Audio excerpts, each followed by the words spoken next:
স্বৈরাচার শেখ হাসিনা জামাত ইসলামকে দমানোর জন্য জামাত ইসলামের কর্মীদেরকে নির্বিচারে ফাঁসির রায় দিয়েছে যুবক ভাইরা।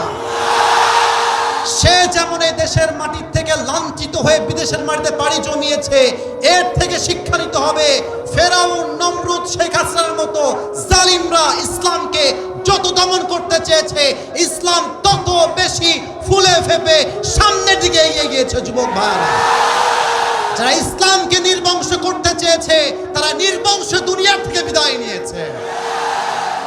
অতএব এই দেশে আর কোন জঙ্গিবাদ খেলা চলবে না, আর কোন রাজাকার ট্যাগ চলবে না। সাইদি সাহেবকে রাজাকারের মিথ্যা ট্যাগ দিয়ে ওয়াল্লাহে নির্বিচারে গোপনে হত্যা করা হয়েছে যুবক ভাইরা। এই হত্যার বিচারে জমিনে হয় লাগবে যুবক ভাইরা। প্রয়োজনে আবার জিহাদ হবে, আবার আমরা জীবন দিব, ইসলামের রাজ আমরা কায়েম করে ছাড়বো। কাকা যদি হাত তুলে আল্লাহকে দেখা দাও।